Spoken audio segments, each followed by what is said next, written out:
सबसे पहले तो मैं आप सब मीडिया के दोस्तों का शुक्रगुजार हूं कि बहुत शॉर्ट नोटिस पे आप यहां आए और इस प्रेस कॉन्फ्रेंस में आपने शमूलियत की। अनंतनाग लोगों की ये एक बदकिस्मती रही है, जब कभी ऐसा लगता है, और ये मैं पिछले चंद सालों के हवाले से बात कर रहा हूं, जब जब उनको लगता है कि नेशनल कॉन्फ्रेंस का पलटा भारी है या एस्टैब्लिशमेंट का कैंडिडेट जो है वो इलेक्शन हारने जा रहे हैं, तो किसी न किसी बहाने इलेक्शन को पोस्टपोन करने की कोशिश की जाती है। अगर आप दोस्त याद करें तो 2017 में भी ऐसा ही एक साजिश के तहत अनंतनाग असेंबली हल्के के लोगों को जो है डिसएनफ्रेंचाइज किया गया था। उस वक्त बीजेपी और पीडीपी की कोलिशन हुकूमत के दौरान चीफ मिनिस्टर साहिबा का भाई जो है वो उम्मीदवार था। इलेक्शन हारने के चंद दिन पहले इलेक्शन कमीशन के साथ एक साजिश रचा के अनंतनाग असेंबली हल्के के इलेक्शन को जो है लास्ट मोमेंट पे पोस्टपोन किया गया, और वो दिन और ये दिन उसके बाद वहां इलेक्शन हुआ नहीं। कुछ दिनों से हम ये खबरें सुनते आए हैं कि बीजेपी और उनके जो पार्टनर पार्टीज हैं वो एडमिनिस्ट्रेशन के साथ, इलेक्शन कमीशन के साथ मिलके दोबारा जो है इस तरह की साजिश रचाने पे सोच रहे हैं, और बहाना ये बनाया जाएगा कि मुगल रोड जो है, मुगल रोड में जो है वहां चलने फिरने की जो है वो हालत ठीक नहीं है। नेशनल कॉन्फ्रेंस के तरफ से मैं इलेक्शन कमीशन को ये अपील हम करें या उन्हें हम वार्न करें कि इस तरह का कदम उनको उठाना नहीं चाहिए। डिमांड हर पार्टी के तरफ से नहीं आई है। अगर आप जो इलेक्शन कमीशन के तरफ से जो जम्मू कश्मीर एडमिनिस्ट्रेशन को जो चिट्ठी गई है वो भी एक अजीब चिट्ठी है। सबसे पहले तो उनमें वो लोग शामिल हैं जो इलेक्शन लड़ भी नहीं रहे।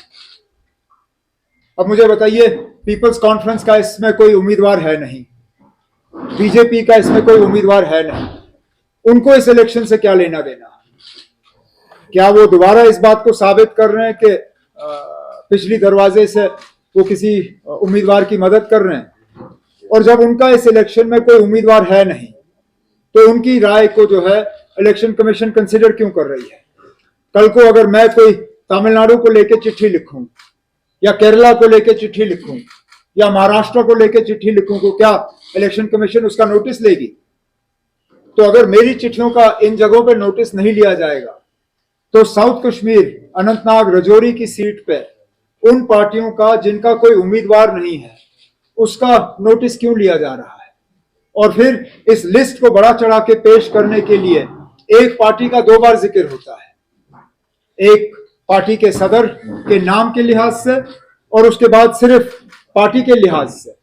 तो अगर आप इन को निकालने का काम करें तो इसमें चंद ही तो नाम बचते हैं। और वैसे भी आज अगर आप देखें रास्ता खुला है, आने जाने में कोई रुकावट नहीं है। चलिए, अगर एक आध दिन बारिश पड़ भी जाती है तो इतना कोई रास्ता खोलना जो है इतना मुश्किल है नहीं। और अगर मेरे खुद के उम्मीदवार हैं, ये खुद कहते हैं कि अगर किसी वजह उनका प्रोग्राम जो है मुगल रोड से नहीं होता तो इनको कोई परेशानी नहीं है, ये रियासी से होते हुए इलाके में पहुंच के वहां अपना कैंपेन का शेड्यूल जो है वो चालू रखेंगे। तो इलेक्शन कमीशन जो है उनका फर्ज बनता है कि वो हर पार्टी जो है उनकी व्यूज को कंसिडरेशन में लाएं। अगर हमारे व्यूज को नजरअंदाज किया जाता है तो उसका सीधा सीधा मतलब हम ये निकालेंगे कि जो है एक सोची समझी साजिश के तहत वहां इलेक्शन के साथ जो है खिलवाड़ करने की कोशिश की जा रही है।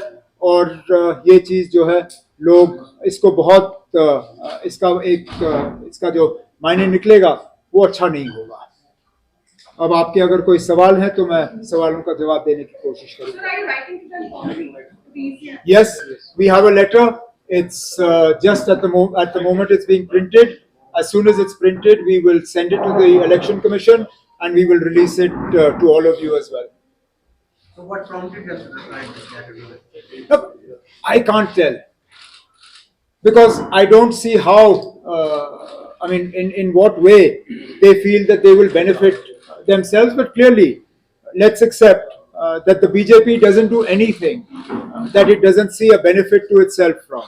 The fact that all its subsidiary parties are included in this list, including those parties that have not fielded candidates in this election, tells you everything you need to know as to why this conspiracy against the voters of Anantnag Rajouri Parliament constituency has been hatched.